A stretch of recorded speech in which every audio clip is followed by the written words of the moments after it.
Abner, will you come over here and help me put this sign on the door? Why, sure, Lom. Just hold this nail in place while I whack it with a hammer.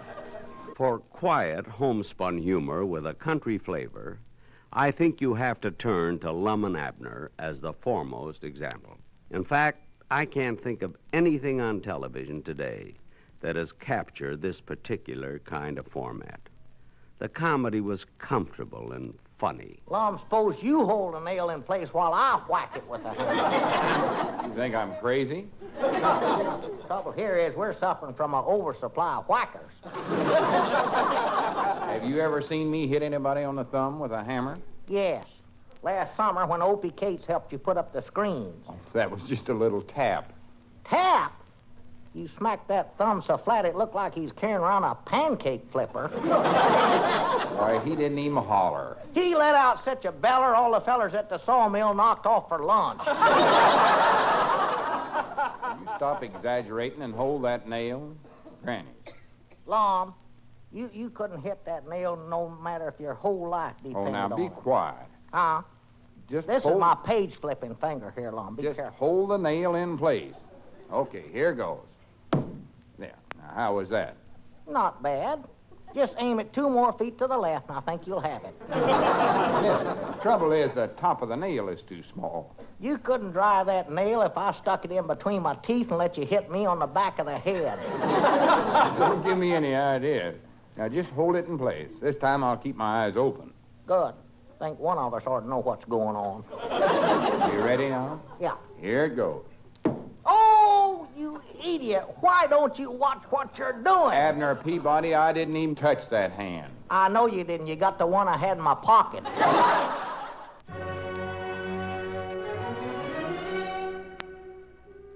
One of the most nostalgic names in the American theater came to radio and leaped to success with the devilish character she created.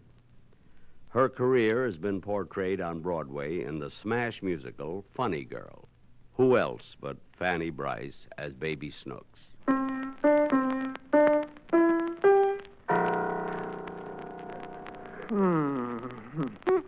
was just trying to help you, Dad. Why must you torment me this way? Why can't you just leave me alone when I feel like playing the piano? 'Cause I want to play, too. You don't know how to play. I can learn. Oh. Do you really mean that, Snooks? Yes, Daddy. Because nothing would please me more. And if I teach you to play, will you practice faithfully every day? Mm-hmm. All right, darling. Sit here beside me. Who knows? You may turn out to be a child prodigy. Who knows? Now, before I give you the first lesson, suppose we try to find out just how much natural ability you have.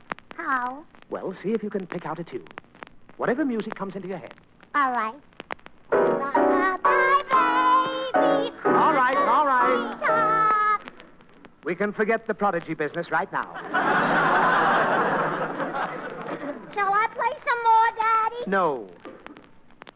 Pay a little attention, Snooks. There are 7 major musical notes in the scale. Where's the scale? Right here. Now listen. A, B, C, D, E, F, G, A. See this note? That's A. A what? A nothing. A is just its name. Now what comes after A?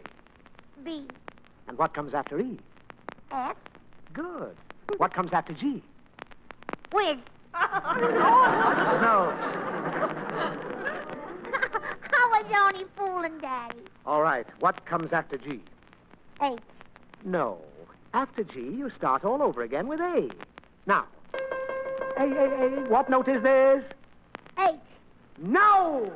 Didn't you hear me singing it? It's Well, A. Well, it sounded like H. When the Longines Symphonette Society first suggested that we create this treasury of golden moments from radio, Mary Livingston and I spent many evenings reliving some of our own radio broadcasts. We came across this one I thought you might like. All right, Mary, read me your mother's letter. Okay. My darling daughter, Mary, just a note to let you know that we are all well. Although I must say that this being election year, your father and I have been having our usual political arguments. As you know, I'm a Republican and he's a Democrat. I wear a button that says I like Ike, and your father's been wearing a coonskin cap. He thought it was a coonskin till this morning when it had kittens.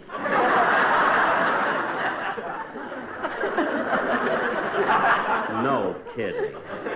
Well, Mary, at last...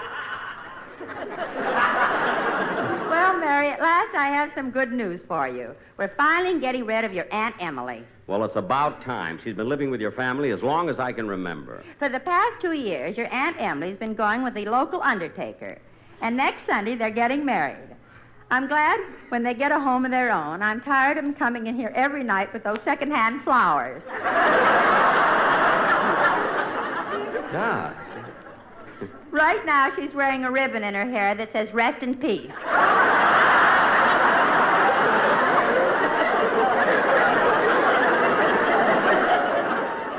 Your mother. But even though he's an undertaker, he's very progressive, and he's the only one in town with a convertible hearse.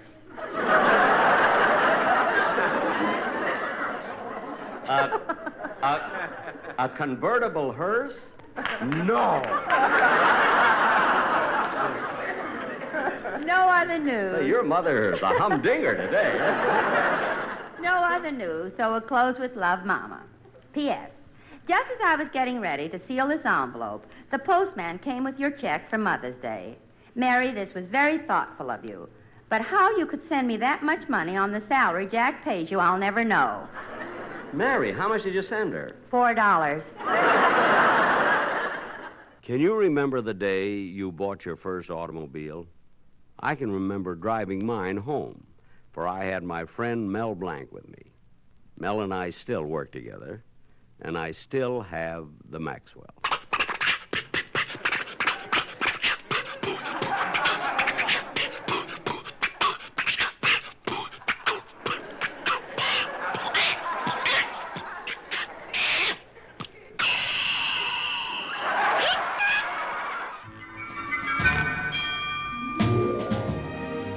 Isn't that amazing? Mel Blanc, the man of 1,000 voice characterizations. And speaking of characters, there's still another graduate of radio around today. And I do mean around every Army, Navy, and Air Force base in the world.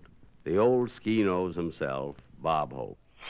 Thank you, fellas. No whistling. We'll have the place loaded with dogs. Thank you very much. Thank you. Well, here we are at the Pasadena Army Service Forces Regional Hospital. That's an ambulatory phrase meaning don't step out the back door, Joe. It's a 100-foot drop to the sewer.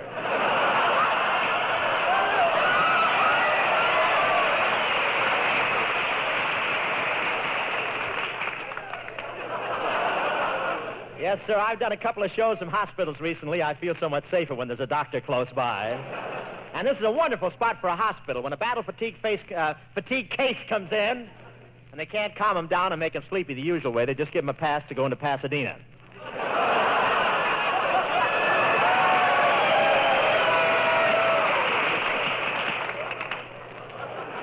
Pasadena, that's the town where the curfew goes on at 12 noon. No, but I want to tell you, it's a great place to live. Pasadena is a very quiet town. In fact, every time a soldier takes a walk, the Chamber of Commerce appoints a man to follow behind him and oil his GI shoes. Somebody ought to oil my tongue for a while here, too. And Pasadena is really a ritzy town. They're so fussy here, the mayor meets the Greyhound buses at the city limits with a can of flea powder. So ritzy, I put a nickel in the Pasadena jukebox to play one meatball, and it came out one caviar croquette. I saw one beautiful rich debutante here this afternoon, though. Boy, she was really loaded. She had money, too. But these soldiers aren't impressed with the local register here in Pasadena. When they go out with a girl, they don't care about who's who. They want to know it's what.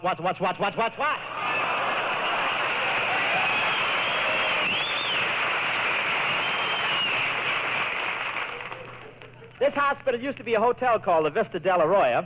That's a Spanish term meaning, why, Sergeant, the young lady was just admiring my cast, and we got so engrossed we must have strolled into Hollywood without knowing it.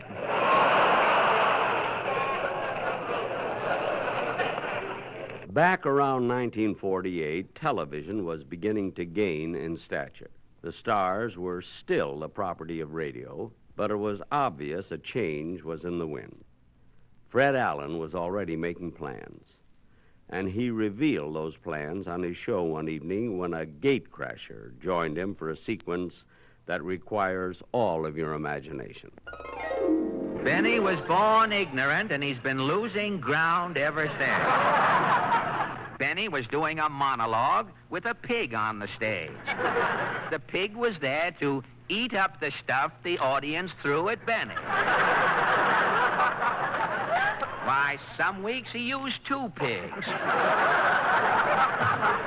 Benny is the only guy in New York who has to bounce his nickels for the manager before they let him in the automat.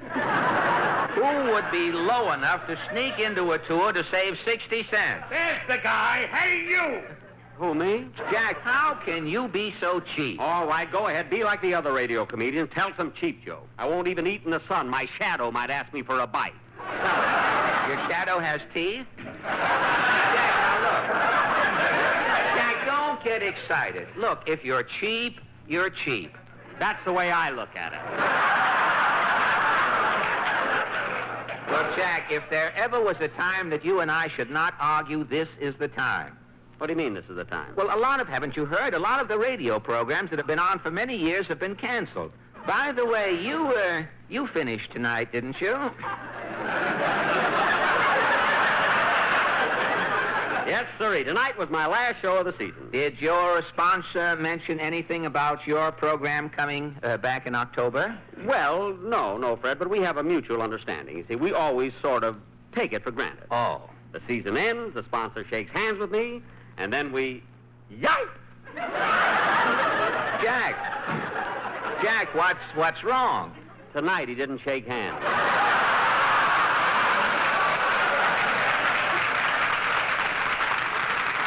Cheer up, Jack. When you're retired, you can tune in on my new show.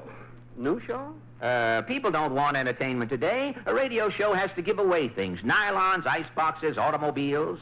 You mean to stay on the air, you have to give things away? Yeah. I'll die first.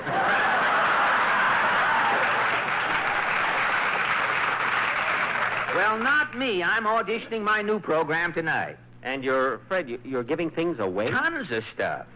Well, Fred, as long as I'm here in the studio... Well, no, I'm sorry, Jack. Professional people cannot participate. It's a rule. But don't you ever find people on these programs changing their names to get something for nothing? Well, occasionally we do catch a phony, but we're on the air. What can we do? Mr. Allen, we're ready for your audition. I'll run along, Fred. So long. So long, Jack. Giving away things for nothing. Well, all right, let's try out my new show. Here he is, the man who will change one of you nobodies into king for a day, the old kingmaker himself, Red Allen. Thank you. Thank you. And here is our first eager contestant. Your name, sir? Myron Proudfoot. Myron Proudfoot? You look like a chap I know. I'm not interested in your friends. Start giving things away, brother. What is your occupation, Mr. Proudfoot? I'm a chaplain in a bakery. What does a chaplain do in a bakery? I put wings on angel cake. How long have you been in the cake business, Mr. Proudfoot? Long enough to know a crumb when I see one. I see one. Now, don't get sarcastic, Mr. Proudleg. The name is Proudfoot, and make with the question. All right. Who was the 6th President of the United States? John Quincy Adams. John Quincy Adams is correct. And Mr. Myron Proudfoot is king for a day. Well, Your Majesty, how do you feel? Never mind how I feel. What do I get? Immediately after this program, Your Majesty will be guest of honor at a banquet at Hamburger Heaven. Tomorrow morning, through the courtesy of the Sanitation Department, you will be guest conductor on the 11.5 garbage run through the Bronx.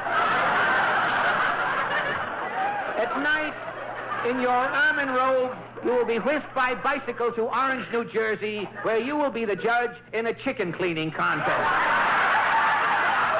I'm king for a day.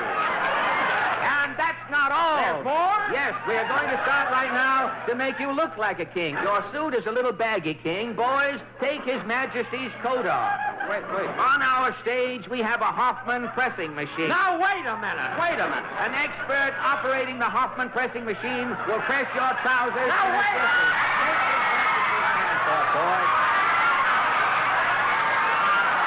Now, wait.